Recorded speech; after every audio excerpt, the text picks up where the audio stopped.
मेरे प्रिय आत्मा,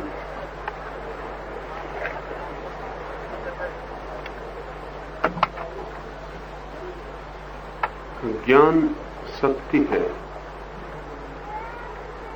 ज्ञान ही मुक्ति भी और ज्ञान ही विजय की यात्रा है। जिसे हम जान लेते हैं उससे हम मुक्त हो जाते हैं, और जिसे हम जान लेते हैं उसे हम जीत भी लेते हैं। हमारी हार और पराजय हमारे अज्ञान के अतिरिक्त और कुछ भी नहीं। अंधकार है इसलिए पराजय है, प्रकाश हो तो पराजय असंभव है, प्रकाश से विजय बन जाती है।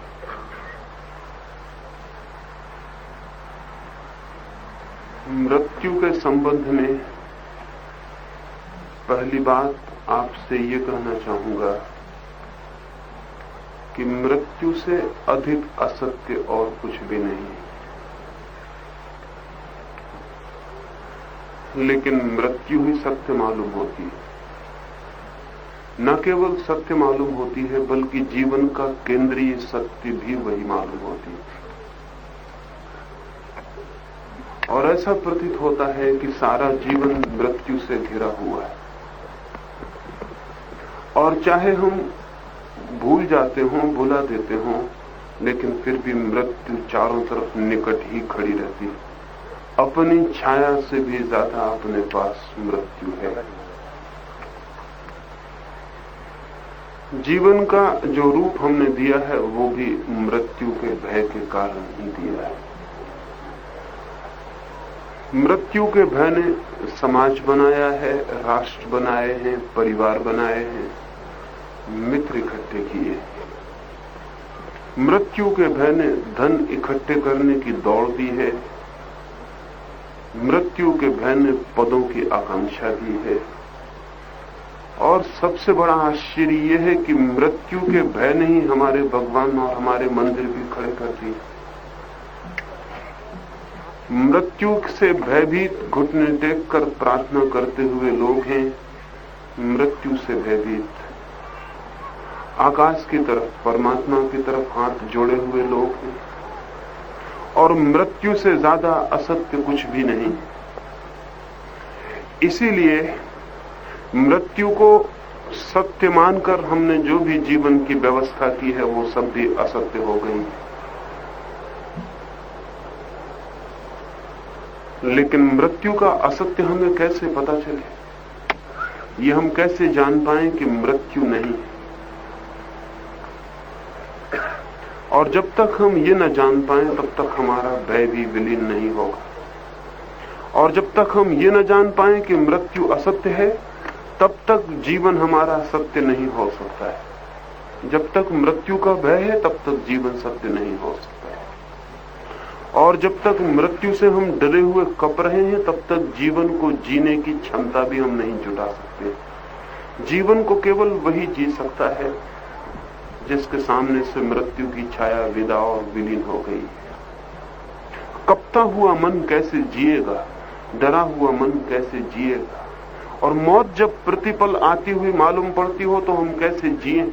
हम कैसे जी सकते हैं? और हम कितना ही बुलाए रखें मृत्यु को, वो भूल ही नहीं रहती। मरघट हम गांव के बाहर बनाएं तो भी कोई फर्क नहीं पड़ता, वो दिखाई पड़ ही जाता है। रोज कोई न कोई मरता है, रोज न कहीं मृत्यु घटित होती है और हमारे जीवन की सारी नींव हिल जाती है। और प्रत्येक बार जब भी मृत्यु घटती हुई दिखाई पड़ती है तभी हम जानते हैं कि मैं भी मरूंगा। जब हम किसी की मृत्यु पर रोते हैं तो हम सिर्फ उसकी मृत्यु पर ही नहीं रोते, अपने मृत्यु की खबर पर भी रोते हैं। और जब हम दुखी और पीड़ित होते हैं मृत्यु को देखकर तो हम दूसरे की मृत्यु को देखकर ही दुखी और पीड़ित नहीं होते, उसमें हमारे मरने की संभावना भी प्रकट हो गई होती। हर मृत्यु हमारी मृत्यु भी है।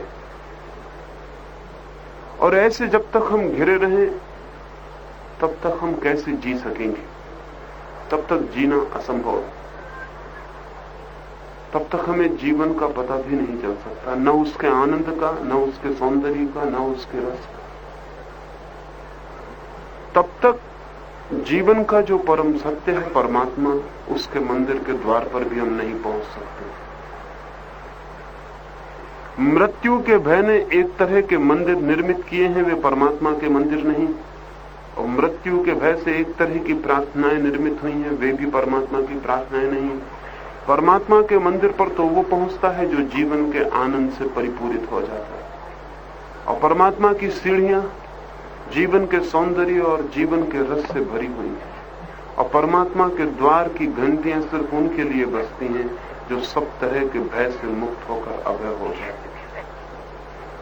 तब तो बड़ी कठिनाई मालूम पड़ती है। हम मृत्यु से भरे हुए जीना चाहते हैं, ऐसा कभी भी नहीं हो सकता है। दो में से एक ही बात सत्य हो सकती।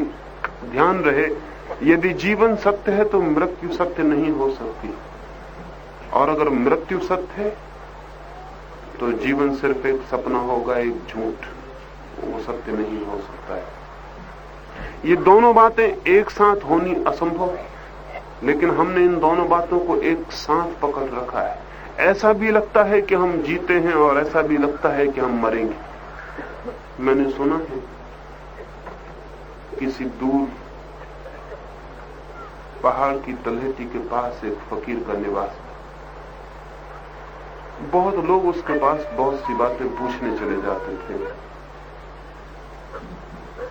एक बार एक आदमी उससे पूछने गया कि हमें जीवन और मृत्यु के संबंध में कुछ बताओ। उस फकीर ने कहा, अगर जीवन के संबंध में जानना हो तो स्वागत है तुम्हारा, आओ द्वार खुले हैं। लेकिन अगर मृत्यु के संबंध में जानना हो तो कहीं और जाओ, क्योंकि मैं ना तो कभी मरा हूं और ना कभी मर सकता हूं। मृत्यु का मुझे कोई अनुभव नहीं।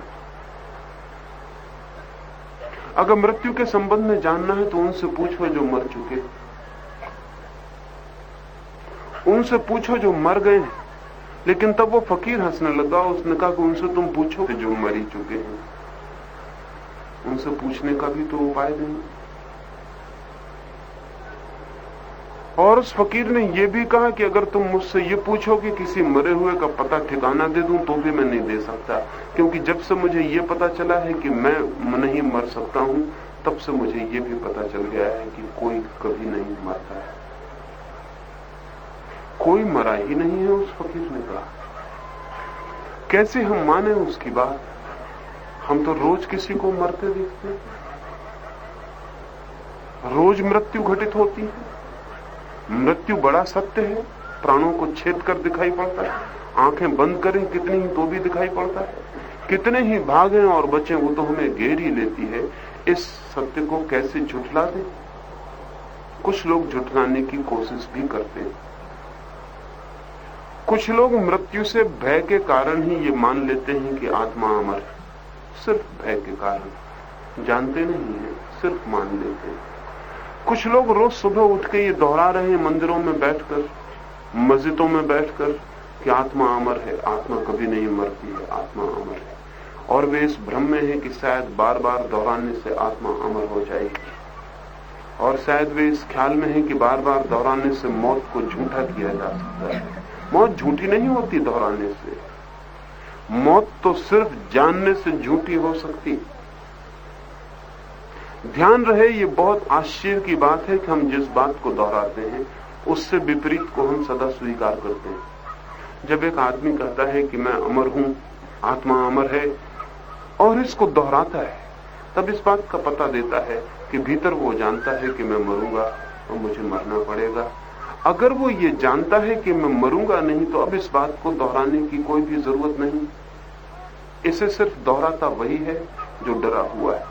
और इसलिए ये दिखाई पड़ेगा कि जो देश, जो समाज आत्मा की अमरता की बातें करते हैं, उनसे ज्यादा मौत से डरने वाले लोग खोजने कठिन। ये हमारा ही देश जो आत्मा की अमरता की बात करते थकता नहीं, लेकिन फिर भी हमसे ज्यादा मौत से कोई डरता है इस पृथ्वी पर।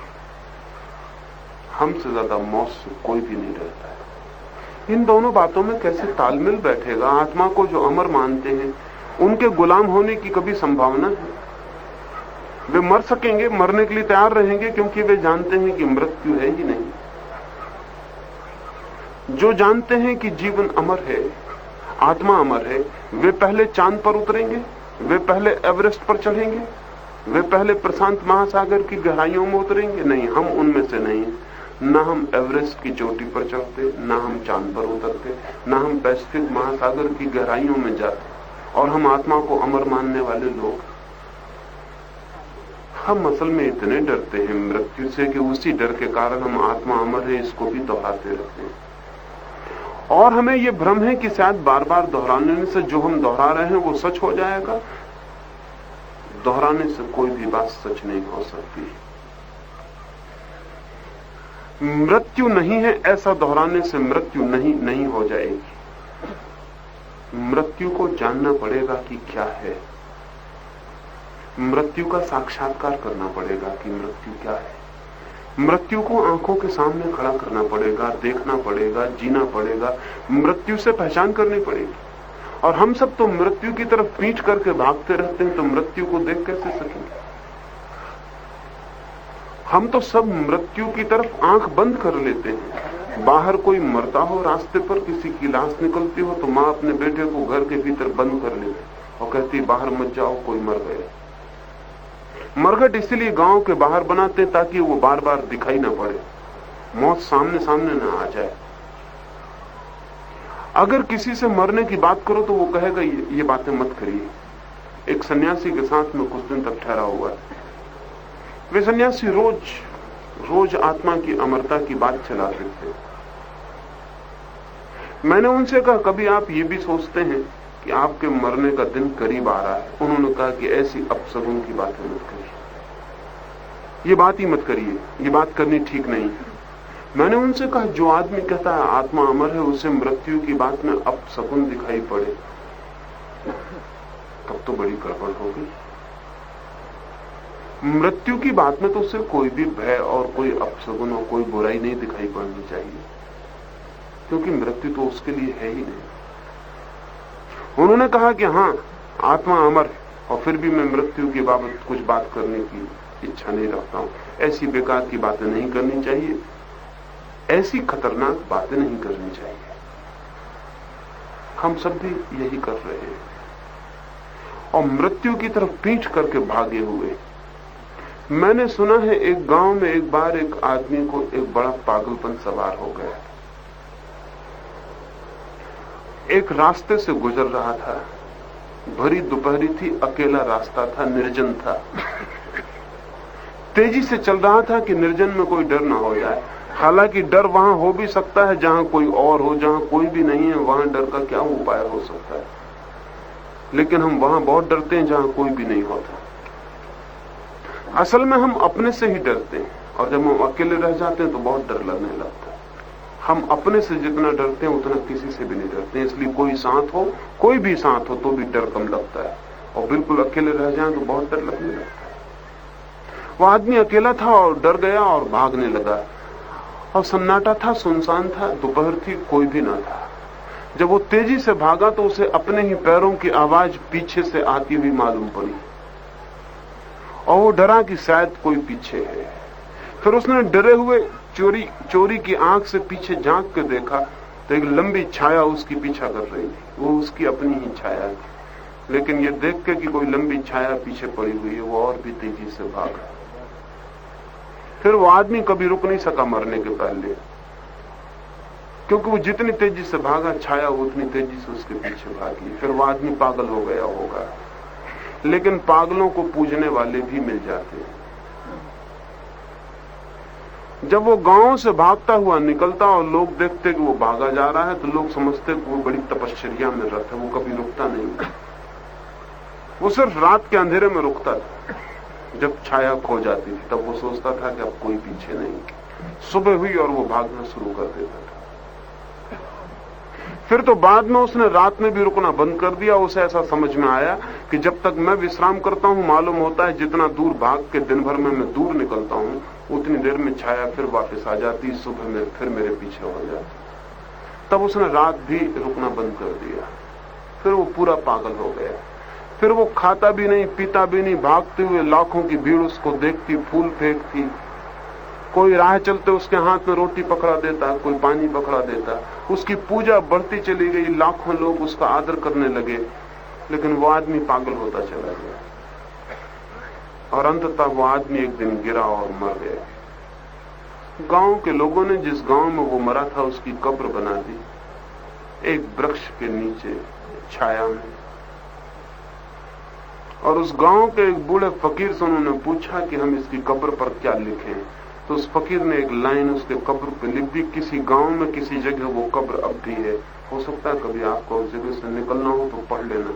उस कब्र पर उस फकीर ने लिख दिया है कि यहां एक ऐसा आदमी सोता है जो जिंदगी भर अपनी छाया से भागता रहा, जिसने जिंदगी छाया से भागने में गंवा दी। और उस आदमी को इतना भी पता नहीं था जितनी उसकी कब्र को पता है, क्योंकि कब्र छाया में है और भागती नहीं, इसलिए कब्र की कोई छाया ही नहीं बनती। इसके भीतर जो सोया है उसे इतना भी पता नहीं था जितना उसकी कब्र को पता है। हम भी भागते हैं। हमें आश्चर्य होगा कि कोई आदमी छाया से भागता है, हम सब भी छायाओं से ही भागते रहते हैं।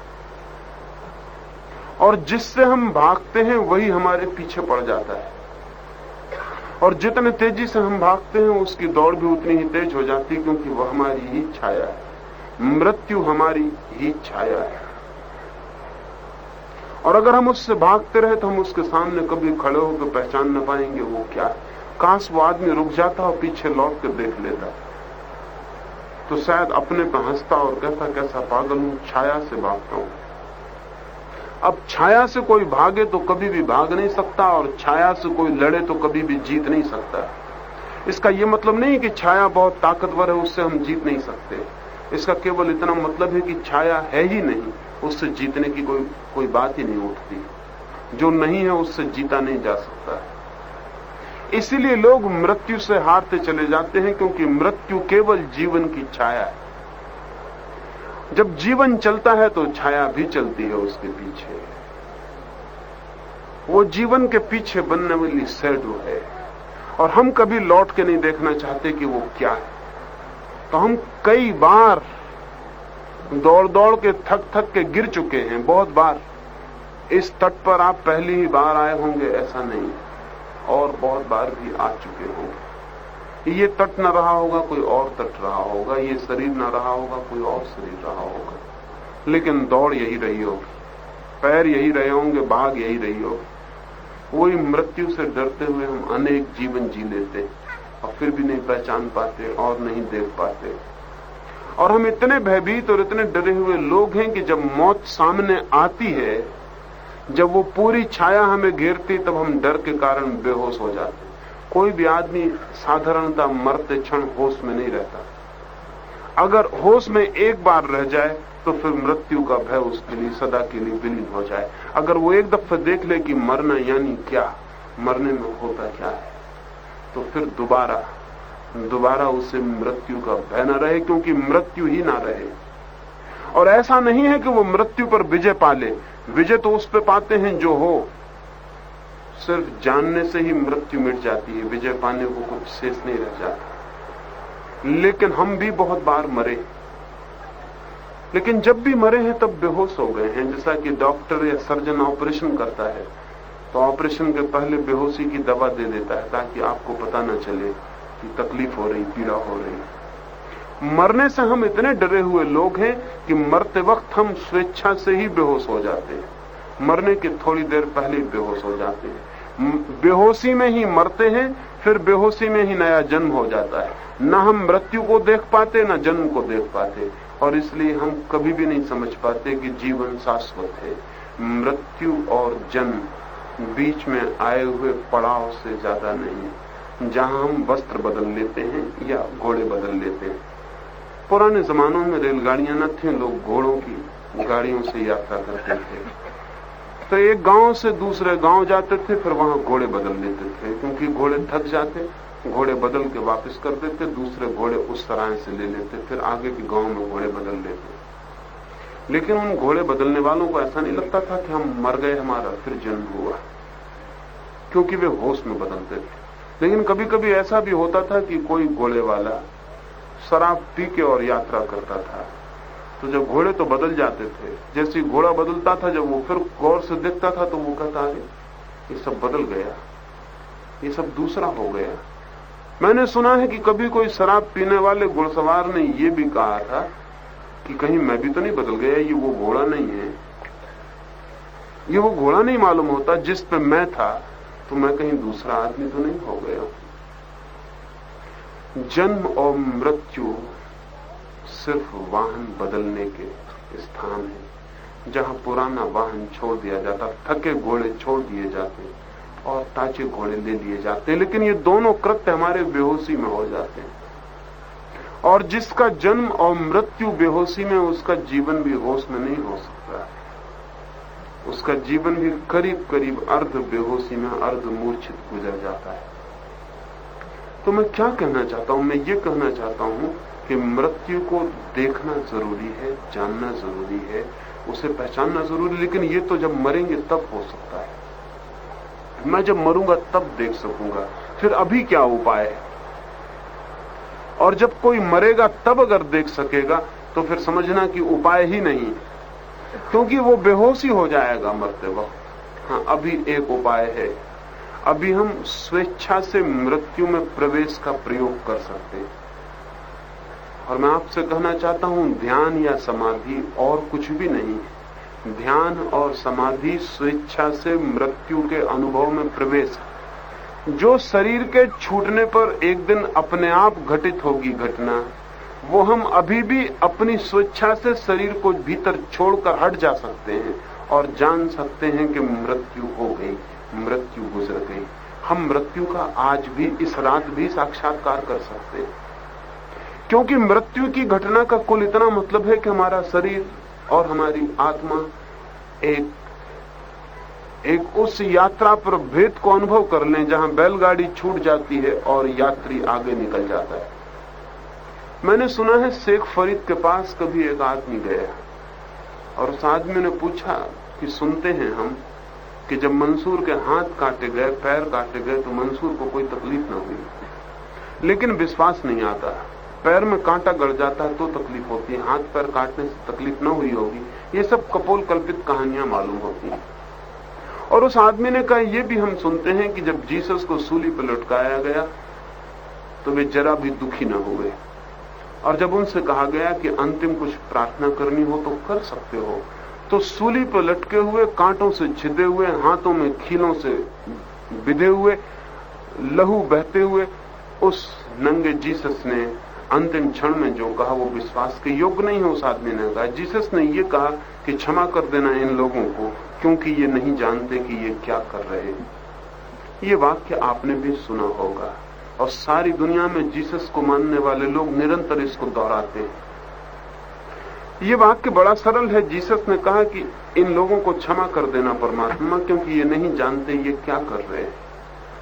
आमतौर से इस वाक्य को पढ़ने वाले ऐसा समझते हैं कि जीसस ने ये कहा कि ये बेचारे नहीं जानते कि मुझे अच्छे आदमी को मार रहे हैं, इनको पता नहीं। ये मतलब जीसस का ना था। जीसस का मतलब ये था कि इन पागलों को ये पता नहीं है कि जिसको ये मार रहे हैं वो मर ही नहीं सकता। इनको माफ कर देना, क्योंकि इन्हें पता नहीं है कि ये क्या कर रहे हैं। ये एक ऐसा काम कर रहे हैं जो असंभव है, ये मारने का काम कर रहे हैं जो असंभव है। उस आदमी ने कहा कि विश्वास नहीं आता कि कोई मारा जाता हुआ आदमी इतनी करुणा दिखा सकता हो। उस वक्त तो वो क्रोध से भर जाएगा। फरीद खूब हंसने लगा और उसने कहा कि तुमने अच्छा सवाल उठाया, लेकिन सवाल का जवाब मैं बाद में दूंगा। एक छोटा सा मेरा काम कर लाओ। पास में पड़ा हुआ एक नारियल उठा के दे दिया उस आदमी को, कहा इसे फोड़ लाओ, लेकिन ध्यान रहे इसकी गिरी को पूरा बचा लाना, गिरी टूट ना जाए। लेकिन वो नारियल था कच्चा। उस आदमी ने कहा, माफ करिए, ये काम मुझसे न हो सकेगा, नारियल बिल्कुल कच्चा है, और अगर मैंने इसकी खोल तोड़ी तो गिरी भी टूट जाएगी। उस फकीर ने कहा, तो उसे रख दो। दूसरा नारियल उसने दिया जो कि सूखा था, और कहा अब इसे तोड़ लाओ, इसकी गिरी तो तुम बचा सकोगे। उस आदमी ने कहा, इसकी गिरी बच सकती है। तो उस फकीर ने कहा कि मैंने तुम्हें जवाब दिया, कुछ समझ में आया? उस आदमी ने कहा, मेरी कुछ समझ में नहीं आया। नारियल से मेरे जवाब का क्या संबंध, मेरे सवाल का क्या संबंध? उस फकीर ने कहा ये नारियल भी रख दो, कुछ फोड़ना फाड़ना नहीं। मैं तुमसे ये कह रहा हूं कि एक सूखा नारियल है जिसकी गिरी और खोल अभी आपस में जुड़ी हुई है। अगर तुम उसकी खोल को चोट पहुंचाओगे तो उसकी गिरी भी टूट जाएगी। फिर एक सूखा नारियल है, सूखे नारियल और कच्चे नारियल में फर्क ही क्या है? छोटा सा फर्क है कि उसकी गिरी सुकड़ गई है भीतर और खोल से अलग हो गई। गिरी और खोल के बीच में एक फासला, एक डिस्टेंस हो गया, एक दूरी हो गई। अब तुम कहते हो कि इसकी हम खोल तोड़ देंगे तो गिरी बच सकती है। तो मैंने तुम्हारे सवाल का जवाब दे दिया। उस आदमी ने कहा मैं फिर भी नहीं समझा। तो उस आदमी ने कहा कि जाओ मरो और समझो। उस फकीर ने कहा जाओ मरो और समझो, इसके बिना तुम समझ नहीं सकते। लेकिन तब भी तुम नहीं समझ पाओगे, क्योंकि तब तुम बेहोश हो जाओगे। खोल और गिरी एक दिन अलग होंगे, लेकिन तब तुम बेहोश हो जाओगे। और अगर समझना है तो अभी खोल और गिरी को अलग करना सीखो, अभी जिंदा में। और अगर अभी खोल और गिरी अलग हो जाएं तो मौत खत्म हो गई। वो फासला पैदा होते से हम जानते हैं कि खोल अलग, गिरी अलग। अब खोल टूट जाएगी तो भी मैं बचूंगा, तो भी मेरे टूटने का कोई सवाल नहीं, तो भी मेरे मिटने का कोई सवाल नहीं है। मृत्यु घटित होगी तो भी मेरे भीतर प्रवेश नहीं कर सकती है, मेरे बाहर ही घटित होगी। यानी वही मरेगा जो मैं नहीं हूं, जो मैं हूं वो बच जाएगा। ध्यान या समाधि का यही अर्थ है कि हम अपनी खोल और गिरी को अलग करना सीख जाएं। वे अलग हो सकते हैं क्योंकि वे अलग हैं। वे अलग अलग जाने जा सकते हैं क्योंकि वे अलग हैं। इसलिए ध्यान को मैं कहता हूं स्वेच्छा से मृत्यु में प्रवेश, वॉलंटरी एंट्रेंस इनटू डेथ, अपने ही इच्छा से मौत में प्रवेश। और जो आदमी अपनी इच्छा से मौत में प्रवेश कर जाता है वो मौत का साक्षात्कार कर लेता है कि ये रही मौत और मैं अभी भी हूं। सुकरात मर रहा है, आखिरी क्षण उसे जहर पीसा जा रहा है उसे मारने के लिए, और वो बार बार पूछता है कि बड़ी देर हो गई, जहर कब तक पिस पाएगा। उसके मित्र रो रहे हैं और कह रहे हैं आप पागल हो गए, हम तो चाहते हैं थोड़ी देर और जी लें। तो हमने जहर पीसने वाले को रुष्वत दी हुई है, समझाया बुझाया कि थोड़े धीरे धीरे पीसना। वो सुकरात बाहर उठ के पहुंच जाता है और जहर पीसने वाले से पूछता है बड़ी देर लगा रहे हो, बड़े अकुशल मालूम होते हो, नए नए पीस रहे हो, पहले कभी नहीं पीसा। पहले किसी फांसी दिए हुए सजा के आदमी को तुमने जहर नहीं दिया। वो आदमी कहता जिंदगी भर से दे रहा हूं, लेकिन तुम जैसा पागल आदमी मैंने नहीं देखा। तुम्हें इतनी जल्दी क्या पड़ी? और थोड़ी देर सांस ले लो, और थोड़ी देर जी लो, और थोड़ी देर जिंदगी में रह लो। तो मैं धीरे पीस रहा हूं और तुम खुद ही पागल की तरह बार बार पूछते हो कि बड़ी देर हो जाए, इतनी जल्दी क्या है मरने की? सुकरात कहता है कि बड़ी जल्दी है, क्योंकि मैं मौत को देखना चाहता हूं। मैं देखना चाहता हूं कि मौत क्या है, और मैं ये भी देखना चाहता हूं कि मौत भी हो जाए और फिर मैं भी बचता हूं या नहीं बचता हूं। अगर नहीं बचता हूं तब तो सारी बात ही समाप्त हो जाती है, और अगर बचता हूं तो मौत समाप्त हो जाती है। असल में मैं ये देखना चाहता हूं कि मौत की घटना में कौन मरेगा, मौत मरेगी कि मैं मरूंगा, मैं बचूंगा या मौत बचेगी, ये मैं देखना चाहता हूं। तो बिना जाए कैसे देखूं? फिर सुकरात को जहर दे दिया गया। सारे मित्र छाती पीट कर रो रहे हैं, वो होश में नहीं है। और सुकरात क्या कर रहा है? सुकरात उनसे कह रहा है कि मेरे पैर मर गए लेकिन अभी मैं जिंदा हूं। सुकरात कह रहा है मेरे घुटने तक जहर चढ़ गया है, मेरे घुटने तक के पैर बिल्कुल मर चुके हैं। अब अगर तुम इन्हें काटो तो भी मुझे पता नहीं चलेगा, लेकिन मित्रों मैं तुमसे कहता हूं कि मेरे पैर तो मर गए हैं लेकिन मैं जिंदा हूं। यानी एक बात पक्की पता चल गई कि मैं पैर नहीं था, मैं अभी हूं, मैं पूरा का पूरा हूं, मेरे भीतर भी कुछ भी कम नहीं हो गया। फिर सुकरात कहता है कि अब मेरे पूरे पैर ही जा चुके, जांघों तक सब समाप्त हो चुका है। अब अगर तुम मेरे जांघों तक मुझे काट डालो तो मुझे कुछ भी पता नहीं चलेगा, लेकिन मैं हूं। और वो मित्र हैं कि रो चले जा रहे हैं। सुकरात कह रहा है कि तुम रो मत, एक मौका तुम्हें मिला है, देखो एक आदमी मर रहा है और तुम्हें खबर दे रहा है कि फिर भी वो जिंदा है। मेरे पैर तुम पूरे काट डालो तो भी मैं नहीं मरा हूं, मैं भी हूं। और फिर वो कहता है मेरे हाथ भी ढीले पड़े जा रहे हैं, हाथ भी मर जाएंगे, आह मैंने कितनी बार अपने हाथों को स्वयं समझा था, वो हाथ भी चले जा रहे हैं, लेकिन मैं हूं। और वो आदमी, वो सुकरात मरता हुआ कहता चला जाता है, वो कहता है धीरे धीरे धीरे धीरे सब शांत हुआ जा रहा है, सब डूबा जा रहा है, लेकिन मैं उतना का ही उतना हूं।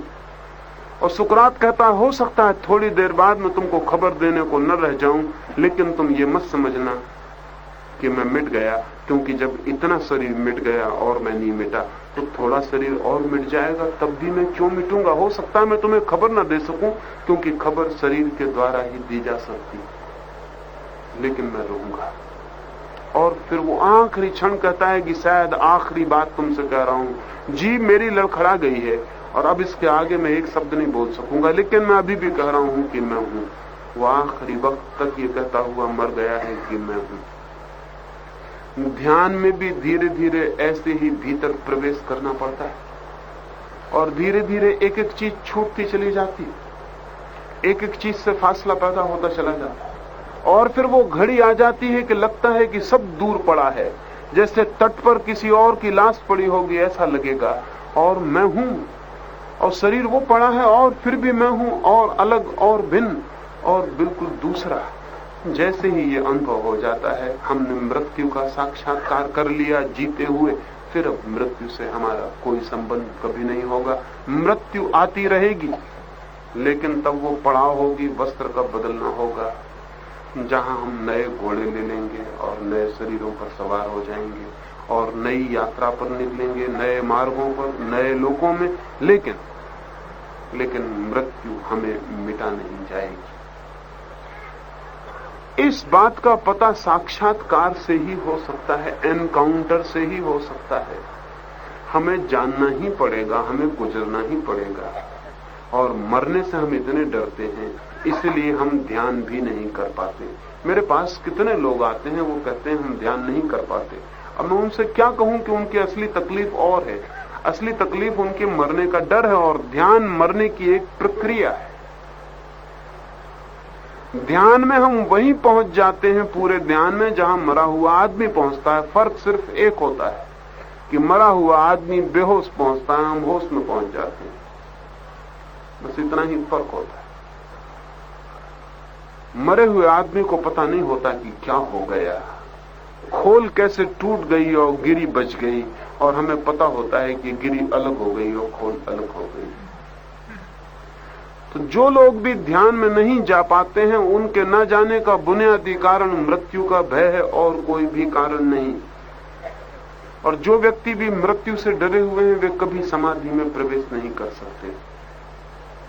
समाधि अपने हाथ से मृत्यु को निमंत्रण, मृत्यु को आमंत्रण है कि आओ, मैं मरने को तैयार हूं, मैं जानना चाहता हूं कि मौत हो जाएगी, मैं बचूंगा नहीं बचूंगा, और अच्छा है कि मैं होश पूर्वक जान लूं, क्योंकि बेहोशी में ये घटना घटेगी तो मैं कुछ भी न जान पाऊंगा। इसलिए पहली बात आज की रात आपसे ये कहता हूं कि मृत्यु से जब तक आप भागेंगे, तब तक आप मृत्यु से हारते रहेंगे। और जिस दिन खड़े होकर मृत्यु के आमने सामने खड़े हो जाएंगे, उसी दिन मौत विदा हो जाएगी, आप शेष रह जाएंगे। इधर इन आने वाले 3 दिनों में मृत्यु के आमने सामने आपको कैसे खड़ा हो सकते हैं, उसकी ही प्रक्रिया पर मैं सारी बात करूंगा।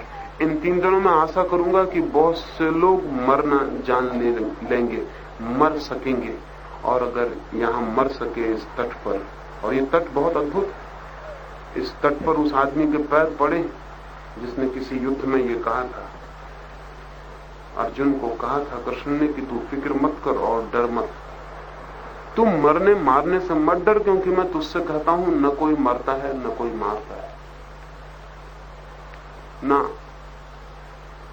कोई कभी मरा है न कोई कभी मर सकता है। और जो मरता है और जो मर सकता है वो मरा ही हुआ है, और जो नहीं मरता है और नहीं मर सकता है उसके मारने का कोई उपाय नहीं, वही जीवन। इस तट पर उस कृष्ण के पैर पड़े, उस पर हम अचानक आज इकट्ठे हो गए हैं। इस रेत ने उस कृष्ण को आते और जाते देखा। लोगों ने समझा होगा कृष्ण मर गए, मर ही गए। हम सब जो मरने को ही सत्य मानते हैं, उनके लिए सब मर जाते हैं। इस सागर ने इस रेत ने नहीं जाना कि वो मर गए, इस आकाश ने, चांद तारों ने नहीं जाना कि वो मर गए। जीवन में कहीं भी मृत्यु की कोई लहर ही नहीं है, लेकिन हम सब ने यही जाना कि वो मर गए। और हम सब इसीलिए ऐसा जान लेते हैं क्योंकि हमको अपने ही मरने का ख्याल सवार है। और हमें अपने मरने का इतना ख्याल क्यों सवार है? हम अभी तो जी रहे हैं, लेकिन हम मरने से इतने भयभीत क्यों? हम मरने से इतने डरे हुए क्यों? असल में इसके पीछे एक राज है, वो हमें समझ लेना चाहिए। एक गणित है, और वो गणित बड़े मजे का है। हमने अपने को तो मरते कभी नहीं देखा, लेकिन हम दूसरों को मरते देखते हैं, और दूसरों को मरते देखकर हमको ये धीरे धीरे धारणा मजबूत हो जाती है कि मुझे भी मरना पड़ेगा। अब एक बूंद है और 1000 बूंदों के बीच में पड़ी। सूरज की किरण आई और उसे एक बूंद पर जोर से पड़ी, और वो बूंद भाप बन के उड़ गई। आसपास की बूंदों ने समझा कि वो मर गई, वो खत्म हो गई। और ठीक ही सोचा उन बूंदों ने, क्योंकि उन्होंने दिखाई पड़ा कि अब तक थी, अब नहीं। लेकिन वो बूंद अब भी बादलों में है। ये वे बूंदें कैसे जाने जो खुद भी बादल न हो जाए? या बूंद अब जाके सागर में फिर बूंद बन गई होगी, ये वे बूंदें कैसे जाने जब तक कि वे खुद उस यात्रा पर न निकल जाएं? हम सब आसपास जब किसी को मरते देखते हैं तो हम समझते हैं गया, एक आदमी मरा। हमें पता नहीं कि वो इवेपोरेट हुआ, वो वाष्पीभूत हुआ, वो फिर सूक्ष्म में गया और फिर नई यात्रा पर निकल गया। वो बूंद भाप बनी और फिर बूंद बनने के लिए भाप बन गई। ये हमें कैसे दिखाई पड़े? हम सबको लगता है एक व्यक्ति और खो गया, एक व्यक्ति और मर गया, और ऐसे रोज कोई मरता जाता है, रोज कोई बूंद खोती चली जाती है, और धीरे धीरे हमें भी पक्का हो जाता है कि मुझे भी मर जाना पड़ेगा, मैं भी मर जाऊंगा। और तब एक भय पकड़ लेता है कि मैं मर जाऊंगा। दूसरों को देखकर ये भय पकड़ लेता है। दूसरों को देखकर ही हम जीते हैं, इसलिए हमारी बड़ी कठिनाई है। कल रात ही मैं कुछ मित्रों को कह रहा था, एक यहूदी फकीर हुआ। वो फकीर अपने दुखों से बहुत परेशान हो गया है। कौन परेशान नहीं हो जाता? हम सब अपने दुखों से परेशान हैं, और हमारे दुख की परेशानी में सबसे बड़ी परेशानी दूसरों के सुख। दूसरे सुखी दिखाई पड़ते हैं और हम दुखी होते चले जाते हैं। और इसमें बड़ा गणित है, वही गणित जिसकी मैंने आपसे मौत के संबंध में बात की। हमें अपना दुख दिखाई पड़ता है और दूसरों के चेहरे दिखाई पड़ते हैं, उनके भीतर का दुख तो दिखाई पड़ता नहीं। उनके आंखों की, उनके ओंठों की मुस्कुराहटें दिखाई पड़ती हैं। और कभी अगर हम अपने बाबत भी समझें तो हम समझ लेंगे हम भी भीतर दुखी होते हैं, तब भी हम बाहर मुस्कुराए चले जाते हैं। असल में दुख को छिपाने की मुस्कुराहट एक तरकीब है। कोई अपने को दुखी नहीं दिखाना चाहता। अगर सुखी ना हो सके तो भी कम से कम सुखी हो गया है ऐसा तो दिखाना ही चाहता है, क्योंकि अपने को दुखी दिखाना बड़ी दीनता और हार की और पराजय की बात। इसलिए हम बाहर एक मुस्कुराता हुआ चेहरा बना लेते हैं, नाटक, अभिनय, और भीतर हम जो हैं वो रहते हैं। भीतर आंसू इकट्ठे होते चले जाते हैं, बाहर मुस्कुराहट को अभ्यास कर लेते हैं। फिर जब बाहर से कोई हमें देखता है तो हमारी मुस्कुराहट दिखाई पड़ती है, और अपने भीतर देखता है तो दुख दिखाई पड़ता है, तब वो मुश्किल में पड़ जाता है। वो सोचता है सारी दुनिया सुखी है, एक मैं ही दुखी हूं। उस फकीर को भी ऐसा ही हुआ। उसने एक दिन रात परमात्मा को कहा कि मैं तुझसे ये नहीं कहता कि मुझे दुख न दे, क्योंकि अगर मैं दुख देने योग्य हूं तो मुझे दुख मिलेगा ही, लेकिन इतनी प्रार्थना तो कर सकता हूं कि इतना ज्यादा मत दे। दुनिया में सब लोग हंसते दिखाई पड़ते हैं, लेकिन मैं भरे रोता हुआ आदमी। सब खुश नजर आते हैं, मैं दुखी हूं। सब प्रसन्न दिखाई पड़ रहे हैं, एक मैं ही उदास अंधेरे में खो गया हूं। आखिर मैंने तेरा क्या बिगाड़ा है?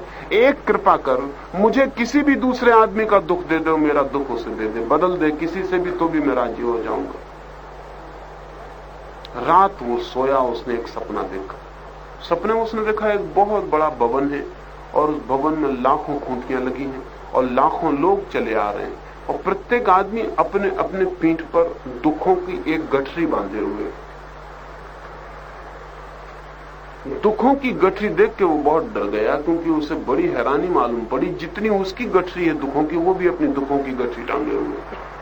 सबके दुखों की गठरियों का जो आकार है, जो साइज है, वो बिल्कुल बराबर है।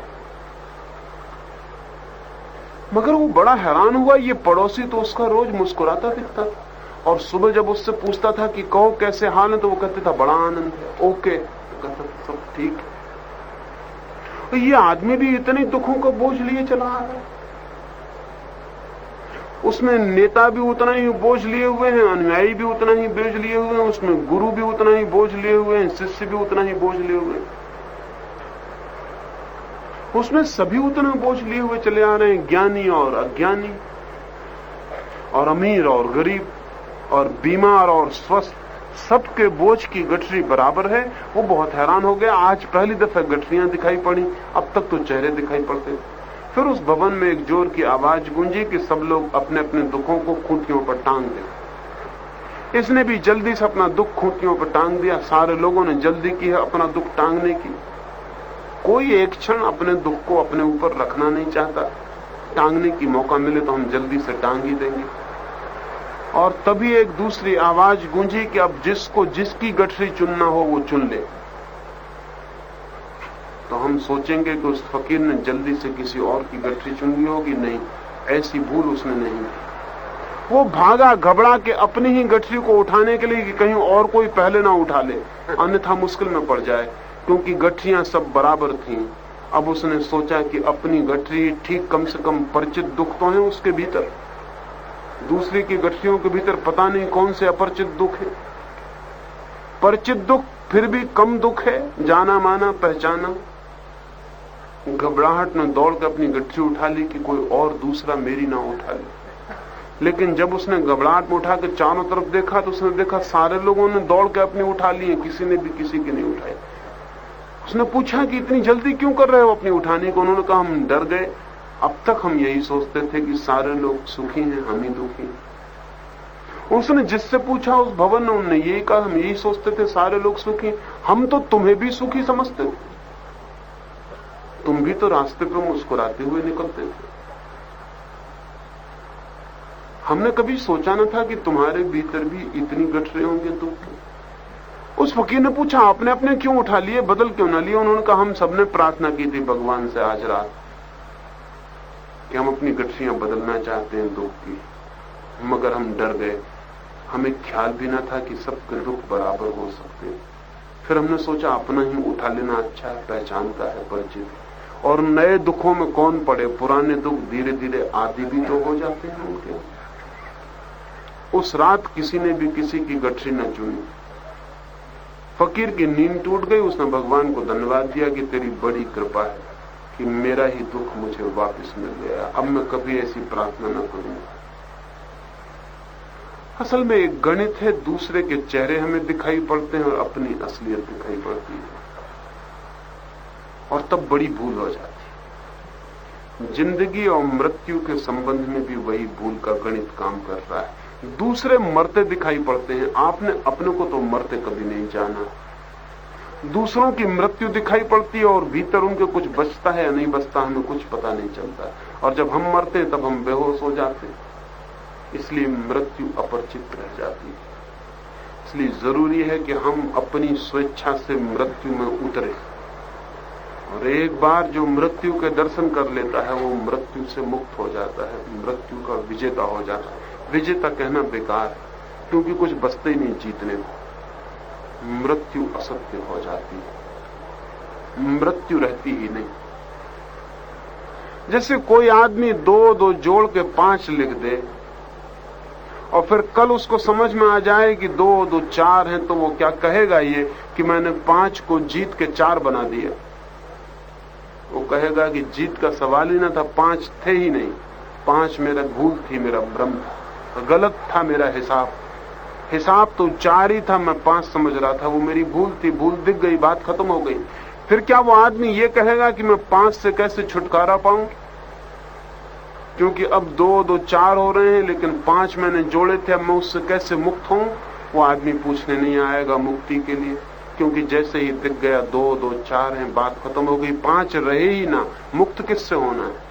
मृत्यु से न तो मुक्त होना है और न मृत्यु को जीतना है। मृत्यु को जानना है, जानना ही मुक्ति बन जाती, जानना ही जीत बन जाती। इसलिए मैंने पहले कहा कि ज्ञान शक्ति है, ज्ञान मुक्ति है, ज्ञान विजय है। मृत्यु का ज्ञान मृत्यु को विलीन कर देता है, तब अनायास ही हम पहली बार जीवन से संबंधित हो पाते हैं। इसलिए ध्यान के संबंध में एक बात मैंने ये कही कि ध्यान स्वेच्छा से मृत्यु में प्रवेश, और दूसरी बात ये कहना चाहता हूं, जो स्वेच्छा से मृत्यु में प्रवेश करता है वो अनायास ही जीवन में प्रविष्ट हो जाता है। वो जाता तो है मृत्यु को खोजने, लेकिन मृत्यु को तो नहीं पाता, वहां परम जीवन को पा लेता है। वो जाता तो है मृत्यु के भवन में खोज करने, लेकिन पहुंच जाता है जीवन के मंदिर में। और जो मृत्यु के भवन से भागता है वो जीवन के मंदिर में नहीं पहुंच पाता। क्या मैं आपसे कहूं कि जीवन का जो मंदिर है उसकी दीवालों पर मृत्यु की छायाओं के चित्र खुदे? क्या मैं आपसे कहूं कि जीवन का जो मंदिर है उसकी दीवालों पर मौत के नक्शे बने हैं? और हम मौत से भागने की वजह जीवन के मंदिर से भी भागते रहते हैं, क्योंकि जब हम मौत को राजी हो जाएं तो हम दीवालों के लिए राजी हों, भीतर प्रवेश करें तो हम जीवन के मंदिर में पहुंच जाएं। जीवन का तो देवता है और मृत्यु की दीवालें। जीवन का तो मंदिर है और मृत्यु के द्वार दरवाजों पर सब तरफ चित्र खुदे। हम उन्हीं को देखते भागते रहे, देखते भागते रहे। अगर आप कभी खजुराहो गए हैं तो एक बहुत अद्भुत बात आपको दिखाई पड़ेगा कि खजुराहो के मंदिरों में चारों तरफ मंदिर के सेक्स की, मैथुन की प्रतिमाएं खुदी, नग्न और अश्लील दिखाई पड़ती हैं।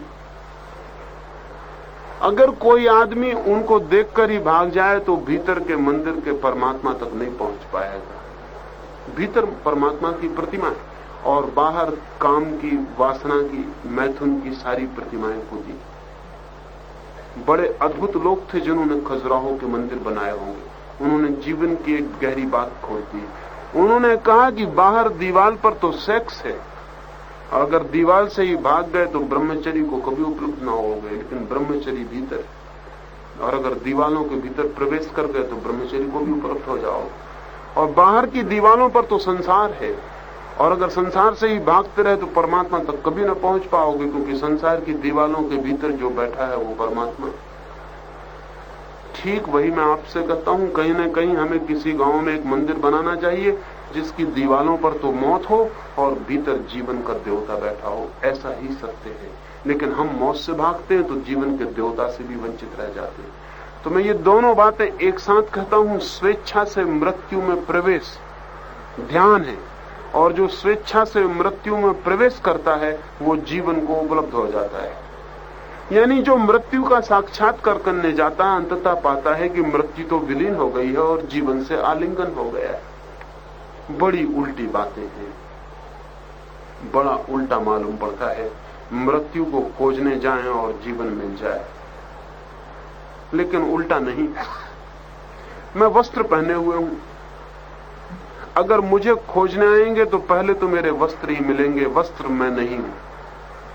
और अगर मेरे वस्त्रों से ही डर गए और भाग गए तो मेरा कभी भी पता नहीं चल पाएगा। लेकिन अगर मेरे वस्त्रों से न डरे और निकट आए तो मेरे वस्त्रों के भीतर मेरा शरीर है वो मिल जाएगा। लेकिन शरीर भी और गहरे अर्थों में वस्त्र हैं, और अगर मेरे शरीर से ही दूर भाग गए तो फिर मेरे शरीर के भीतर जो बैठा है वो ना मिल सकेगा। और अगर शरीर से भी न डरे और शरीर को भी वस्त्र मानकर और भीतर यात्रा की तो भीतर वो बैठा हुआ है जिससे मिलन की सबको आकांक्षा है।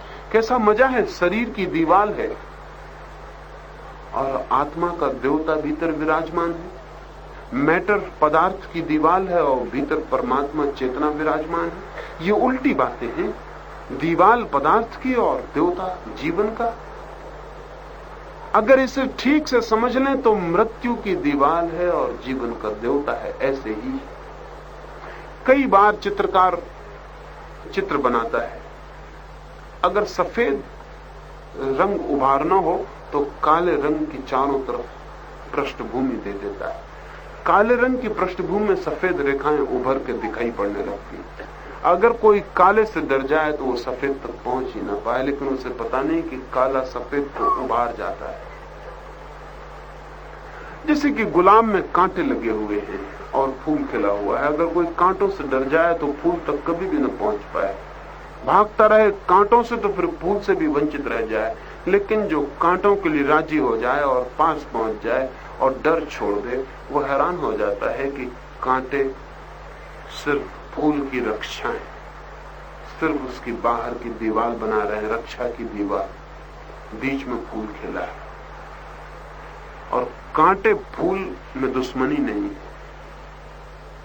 फूल भी कांटे के अंग हैं, कांटे भी फूल का अंग है। एक ही पौधे की रसधार से दोनों का आना हुआ है।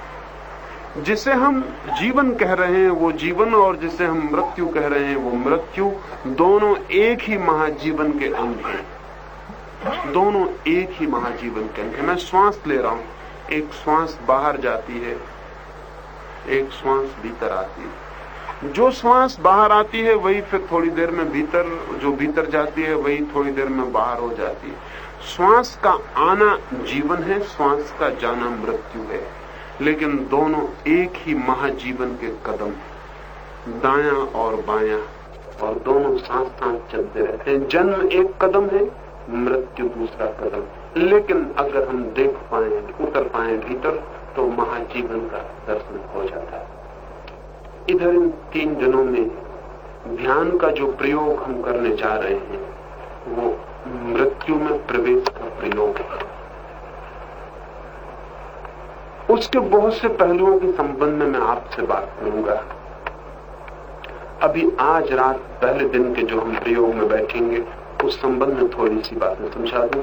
मेरी दृष्टि आपके ख्याल में आ गई है कि हमें उस जगह जाना है जहां मरने का कोई उपाय नहीं रह जाता, भीतर भीतर और भीतर, और बाहर की वो सारी परदी छोड़ देनी है जो मृत्यु में छूट जाती है। मृत्यु में शरीर छूट जाता है, भाव छूट जाते हैं, विचार छूट जाते हैं, मित्रता छूट जाती है, शत्रुता छूट जाती है, सब छूट जाता है। बाहर की दुनिया का सब छूट जाता है। रह जाते हैं सिर्फ अकेले हम, सिर्फ मैं रह जाता हूं, सिर्फ चेतना रह जाती है भीतर।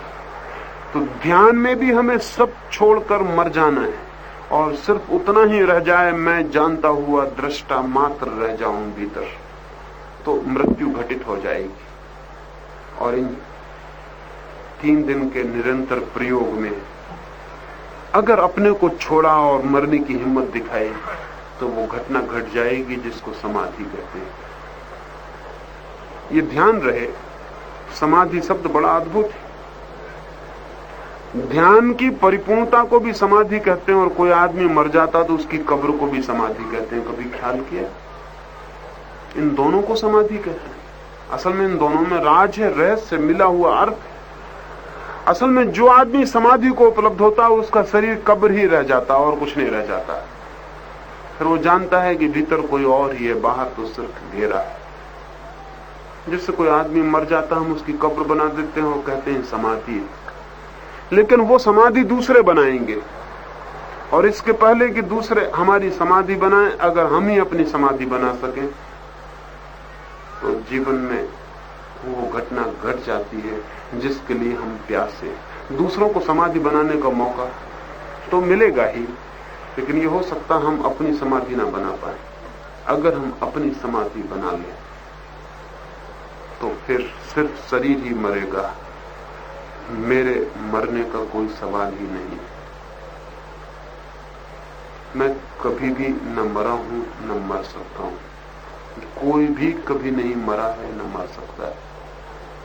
लेकिन इसे जानने को मृत्यु की सारी सीढ़ियां उतरनी पड़ेंगी। तो 3 सीढ़ियां मैं आपको बताना चाहता हूं। अभी हम प्रयोग भी करेंगे। कौन जाने इस तट पर वो घटना घट जाए कि आपकी समाधि बन जाए। वो समाधि नहीं जो दूसरे बनाते हैं, वो समाधि जो आप स्वेच्छा से अपनी निर्मित कर लेते हैं। 3 चरण है। पहला चरण तो है शरीर की शिथिलता,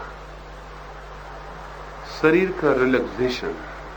शरीर को इतना शिथिल छोड़ देना है कि ऐसा लगने लगे कि वो दूर ही पड़ा रह गया, हमारा उससे कुछ लेना देना नहीं। शरीर से सारी ताकत को भीतर खींच लेना है। हमने शरीर में ताकत डाली हुई, जितनी ताकत हम शरीर में डालते हैं उतनी पड़ती, जितनी हम खींच लेते हैं उतनी खिंच जाती। आपने कभी ख्याल किया किसी से झगड़ा हो जाए तो आपके शरीर में ज्यादा ताकत कहां से आ जाती, और आप इतना बड़ा पत्थर उठा के फेंक सकते हैं क्रोध की हालत में, जितना बड़ा पत्थर आप शांति की हालत में हिला भी ना सकते। कभी आपने सोचा ये ताकत कहां से आ गई? शरीर आपका है, ये ताकत कहां से आ गई? ये ताकत आप डाल रहे हैं, जरूरत पड़ गई है, खतरा है, मुसीबत है, दुश्मन सामने खड़ा है, पत्थर को हटाना नहीं तो जिंदगी खतरे में पड़ जाएगी, तो आप अपनी सारी ताकत डाल देते हैं शरीर में। एक बार ऐसा हुआ, एक आदमी 2 वर्षों से पैरालाइज था, लकवा लग गया था और पड़ा था अपनी खाट पर, उठ नहीं सकता, हिल नहीं सकता। डॉक्टर इलाज कर कर परेशान हो गया, फिर उन्होंने कह दिया कि अभी जिंदगी भर पक्षाघात ही रहेगा। फिर अचानक एक रात उस आदमी के घर में आग लग गई। सारे लोग घर के बाहर भागे। बाहर जाके उन्हें ख्याल आया कि अपने परिवार के प्रमुख को तो भीतर छोड़ आए हैं, बूढ़े को, वो तो भाग भी नहीं सकता, उसका क्या होगा। लेकिन तब उन्होंने देखा कि अंधेरे में कुछ लोग मसाले लेके आए, तो देखा कि बूढ़ा उनके पहले बाहर निकल आया। उन सबने उससे पूछा, आप चल के आए क्या? उसने कहा, अरे वो वहीं पक्षाघात गा के फिर गिर पड़ा। उसने कहा कि मैं तो चल ही कैसे सकता हूं, ये कैसे हुआ? लेकिन चल चुका था वो, अब हुआ का सवाल ही न था। आग लग गई थी घर में, सारा घर भाग रहा था। एक क्षण को वो भूल गया कि मैं लकवा का बीमार। सारी शक्ति वापस शरीर में उसने डाल दी। लेकिन बाहर आके जब मसाल जली और लोगों ने देखा कि आप बाहर कैसे आए, उसने कहा, अरे मैं तो लकवे का बीमार। वो वापस गिर पड़ा, उसकी शक्ति फिर पीछे लौट गई। अब उसकी ही समझ के बाहर है कि ये कैसे घटना घटी। अब उसे सब समझा रहे हैं कि तुम्हें लकवा नहीं है, क्योंकि तुम इतना तो चल सकते, अब तुम जिंदगी भर चल सकते हो। लेकिन वो कहता है, मेरा तो हाथ भी नहीं उठता, मेरा पैर भी नहीं उठता, ये कैसे हुआ मैं भी नहीं कह सकता। पता नहीं कौन मुझे बाहर ले आया। कोई उसे बाहर नहीं ले आया, वो खुद ही बाहर आया। लेकिन उसे पता नहीं कि उसने खतरे की हालत में उसकी आत्मा ने सारी शक्ति उसके शरीर में डाल दी, और ये भी उसका भाव है कि उसने शक्ति फिर वापस अपने भीतर खींच ली। अब वो फिर लकवे में पड़ के मरीज हो गया। और ऐसा लकवे के एकाध मरीज के साथ हुआ हो ऐसा नहीं है, ऐसी सैकड़ों घटनाएं पृथ्वी पर घटी जबकि लकवे का आदमी बाहर आ गया है, आग लगने की हालत में या कोई खतरे की हालत, और भूल गया है, खतरा में भूल गया है कि मैं किस हालत में। तो मैं आपसे ये कह रहा हूं, शरीर में हमारी शक्ति हमारी डाली हुई है, लेकिन निकालने का हमें कोई पता नहीं कि हम वापस कैसे निकालें।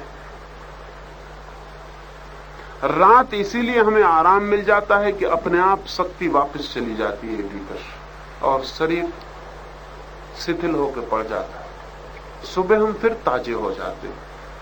लेकिन कुछ लोग रात को भी अपनी शक्ति बाहर नहीं निकाल पाते। शरीर में शक्ति रही आती तब नींद मुश्किल हो जाती है। इंसोमेनिया या नींद का ना आना सिर्फ एक ही बात का लक्षण है कि शरीर में डाली गई ताकत पीछे लौटने का रास्ता नहीं जानती। पहला तो ध्यान के लिए पहला मृत्यु में प्रवेश का जो चरण है वो शरीर से सारी शक्ति को निकाल लेना। अब ये बड़े मजे की बात है कि सिर्फ भाव करने से शक्ति अंदर वापस लौट जाती है।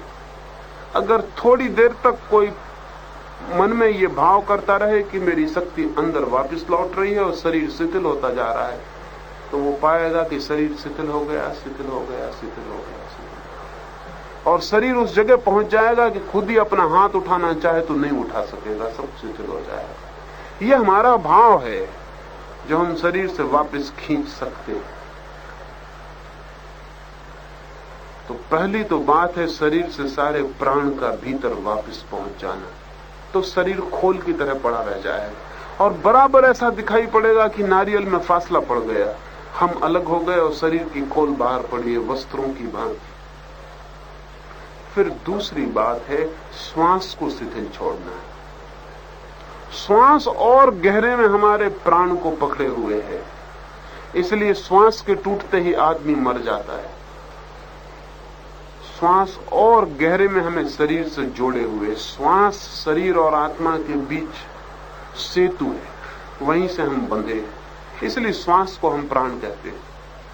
वो गई कि प्राण गया, लेकिन बहुत प्रयोग इस संबंध में होते हैं। और अगर कोई व्यक्ति अपनी श्वास को पूरा शिथिल छोड़ दे, शांत छोड़ दे, तो धीरे धीरे श्वास उस जगह आ जाती है कि भीतर पता ही नहीं चलता कि श्वास चल रही है कि नहीं चल रही। कई बार शक हो जाता है कि कहीं मैं मर तो नहीं गया, ये श्वास चल नहीं रही, हुआ क्या है।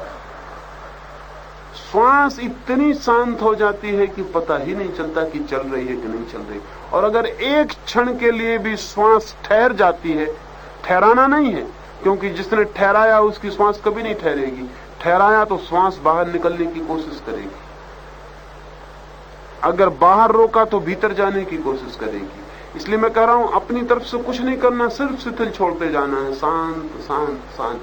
धीरे धीरे श्वास एक बिंदु पर जाकर ठहर जाती है, और एक क्षण को भी ठहर जाए तो उसी क्षण में आत्मा और शरीर के बीच अनंत फासला दिखाई पड़ जाता है। उसी मोमेंट में वो फासला दिखाई पड़ जाता है, जैसे बिजली चमक जाए अभी और मुझे आप सबके चेहरे दिखाई पड़ जाए एक क्षण में, फिर बिजली खो जाए, लेकिन फिर मैंने आपके चेहरे देख लिए। ठीक एक क्षण को जब श्वास बिल्कुल मध्य में ठहर जाती है तो एक क्षण के लिए बिजली कौंध जाती है पूरे व्यक्तित्व में, और दिखाई पड़ जाता है कि शरीर अलग, मैं अलग, मृत्यु घटित हो गई। तो दूसरे तल पर श्वास को शिथिल छोड़ना है और तीसरे तल पर मन को शिथिल छोड़ना है। क्योंकि अगर श्वास भी शिथिल हो जाए और मन शिथिल न हो पाए तो बिजली भी कौंध जाएगी, लेकिन आपको दिखाई नहीं पड़ पाएगा कि क्या हुआ, क्योंकि मन तो अपने विचारों में उलझा रहेगा। अगर यहां बिजली चमक जाए और मैं अपने ख्यालों में खोया रहूं तो बिजली चमक जाएगी, तब मुझे पता चलेगा कि अरे कुछ हो गया, लेकिन तब तक बिजली चमक चुकी है और मैं अपने विचारों में खोया रह गया हूं। बिजली तो चमक जाएगी श्वास के ठहरते ही, लेकिन उस पर ध्यान तभी जाएगा जब विचार भी बंद हो गए हों, नहीं तो ध्यान नहीं जाएगा और मौका चूक जाएगा। इसलिए तीसरी चीज है विचार को शिथिल छोड़ देना। ये 3 चरण हम प्रयोग करेंगे और चौथे चरण में हम 10 मिनट के लिए चुपचाप बैठे रहेंगे। कोई चाहे तो लेट जा सकता है, कोई चाहे तो बैठा रह सकता है।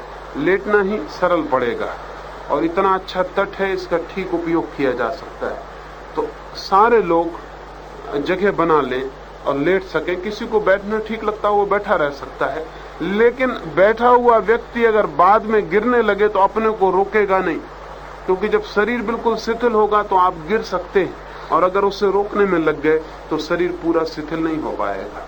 तो ये 3 चरण में हम ध्यान करेंगे और फिर 10 मिनट के लिए मौन में पड़े रहेंगे। उस मौन में इन 3 दिनों में मृत्यु अवतरित हो जाए, मृत्यु का दर्शन हो जाए, उसकी चेष्टा रहेगी। तो मैं आपको सुझाव दूंगा कि आप भाव करें कि शरीर शिथिल हो रहा है, श्वास शिथिल हो रही है, मन शिथिल हो रहा है।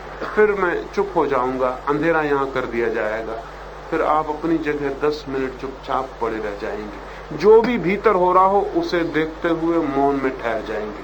तो इतनी जगह बना लें कि कोई अगर गिरे बाद में तो किसी के ऊपर न गिरे, और जिनको लेट जाना हो वो अपनी जगह बना कर लेट जाए।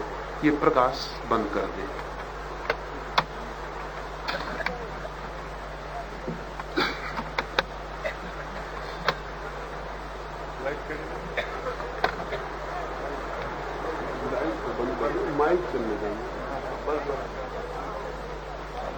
हाँ, बातचीत ना करें, शांति को भंग ना करें, चुपचाप हट जाएं और कहीं भी बैठ जाएं जहां ठीक मालूम पड़े। और अच्छा है तट पर दूर दूर फैल जाएं, बहुत अच्छा होगा। बातचीत बिल्कुल ना करें।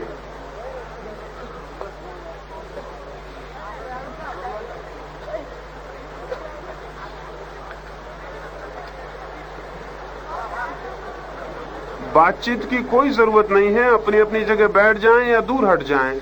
लेटना हो तो लेट जाएं, अभी अंधेरा हो जाएगा तब आप आराम से लेट जाएं। अगर कोई बैठा भी रहे और पीछे गिरने लगे तो उसे अपने को छोड़ देना है, गिर जाना है।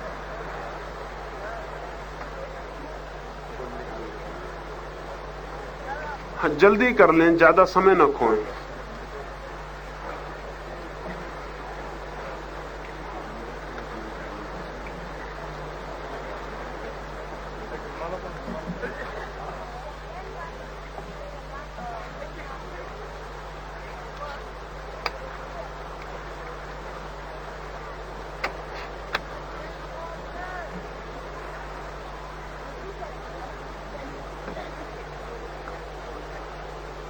हाँ, जल्दी से बैठ जाएं या लेट जाएं।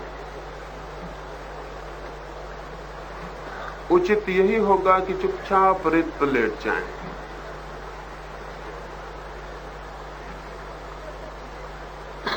कोई बात नहीं करेगा, कोई बीच में उठ के नहीं जाएगा।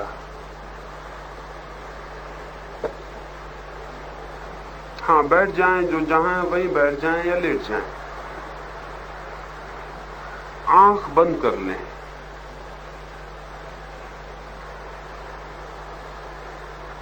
आंख बंद कर लें।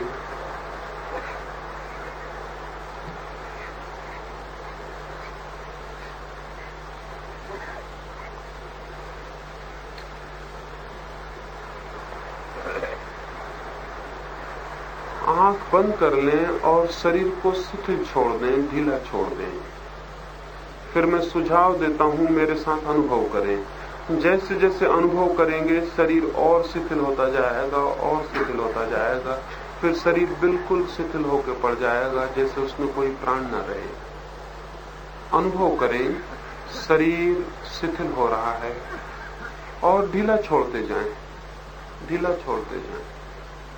शरीर को ढीला छोड़ते जाएं और अनुभव करें शरीर शिथिल हो रहा है, शरीर शिथिल हो रहा है। अनुभव करें पूरा अंग अंग ढीला छोड़ दें और भीतर अनुभव करें शरीर शिथिल हो रहा है, मेरी शक्ति भीतर वापस लौट रही है, शरीर से शक्ति भीतर वापस लौट रही है, शक्ति वापस लौट रही है। शरीर शिथिल होता जा रहा है, शरीर शिथिल हो रहा है, शरीर शिथिल हो रहा है, शरीर शिथिल हो रहा है, शरीर शिथिल हो रहा है। छोड़ दें, बिल्कुल जैसे कोई प्राण न रह गए हों। गिरता हो गिर जाए, बिल्कुल ढीला छोड़ दें। शरीर शिथिल हो गया है, शरीर शिथिल हो गया है, शरीर शिथिल हो गया है। छोड़ दें, छोड़ दें, शरीर शिथिल हो गया है। शरीर बिल्कुल शिथिल हो गया, जैसे उसमें प्राण ही ना हो। शरीर की सारी शक्ति भीतर पहुंच गई है, शरीर शिथिल हो गया,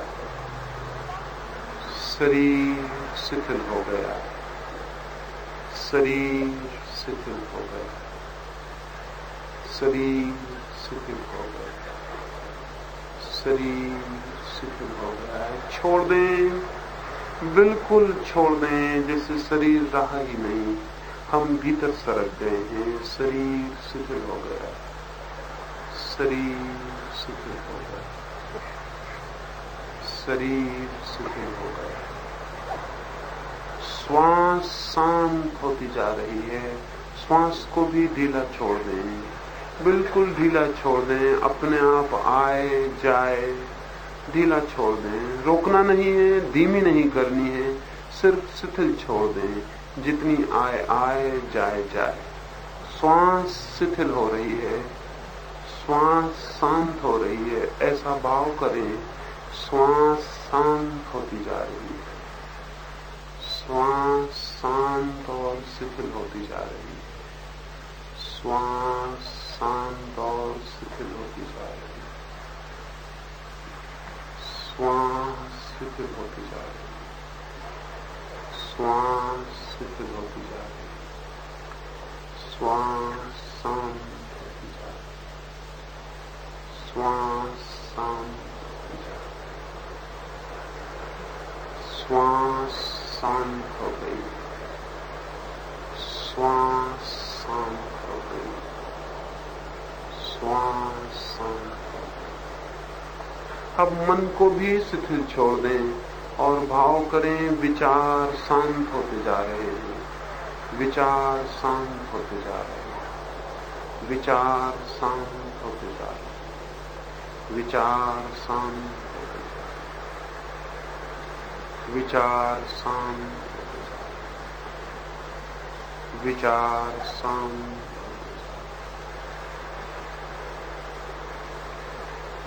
शरीर दूर पड़ा रह गया है, हम भीतर सरक गए। श्वास भी दूर रह गई है, हम और भीतर सरक गए। विचार भी छूट गए हैं, हम और भीतर सरक गए। अब 10 मिनट के लिए इसी मौन में दृष्टा बने रहें, सिर्फ देखते रहें क्या हो रहा है, क्या हो रहा है, क्या हो रहा है। समुद्र की लहरों की आवाज सुनाई पड़ेगी, सुनते रहें। मौन दृष्टा बने रहें, सिर्फ सुनते रहें, भीतर देखते रहें, देखते रहें। और धीरे धीरे लगेगा कि मृत्यु घटित हो गई है, कोई चीज मर गई है, और फिर भी मैं हूं। बाहर कुछ मर गया है, फिर भी मैं हूं। अब 10 मिनट के लिए मैं चुप हो जाता हूं। 10 मिनट गहरे से गहरे डूबते जाएं। भीतर देखें, भीतर देखें, भीतर देखते रहें। धीरे धीरे लगेगा कुछ मर गया, कुछ बाहर पड़ा रह गया और मैं अलग हो गया हूं।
साक्षी बने भीतर देखते रहें, सिर्फ भीतर देखते रहें क्या हो रहा है। बाहर आवाज सुनाई पड़ती है, उसे सुनते रहें, सिर्फ दृष्टा बने रहें, मौन भीतर देखते रहें क्या हो रहा है। शरीर से फासला दिखाई पड़ेगा, शरीर अलग दिखाई पड़ने लगेगा, कोई चीज खोल की तरह बाहर रह गई, दूर, बहुत दूर, और हम अलग हो गए। देखें, भीतर देखें, शरीर अलग मालूम पड़ने लगेगा। जैसे कोई व्यक्ति अपने मकान के भीतर खड़ा हो तो दीवारें अलग दिखाई पड़ने लगे, ऐसा भीतर खड़े होकर देखें, शरीर अलग दिखाई पड़ने लगेगा। और घबराएं ना, अगर भीतर डूबने जैसा लगने लगे, कोई चीज डूब रही तो डूब जाने दें, डरे ना, छोड़ दें अपने को, बिल्कुल छोड़ दें।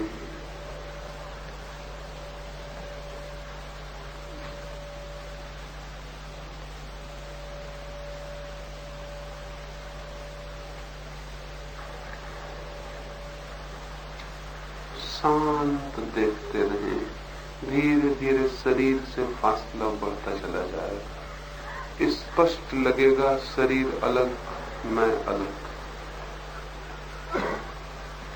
इस भेद को ठीक से भीतर देखें।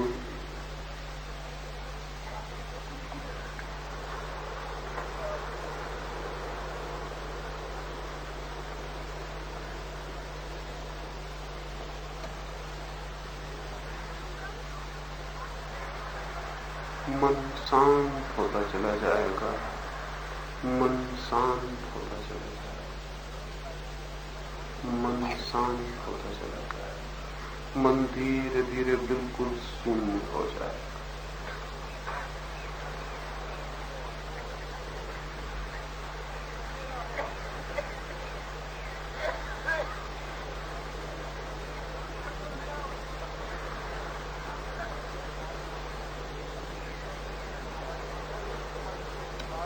मन शांत हो गया है, मन मौन हो गया है। अब धीरे धीरे 2-4 गहरी श्वास लें और भीतर देखते रहें, श्वास अलग मालूम पड़ेंगी। धीरे धीरे 2-4 गहरी श्वास लें, प्रत्येक श्वास के साथ मन और शांत होता चला जाए। 2-4 गहरी श्वास लें, फिर धीरे धीरे आंख खोलें,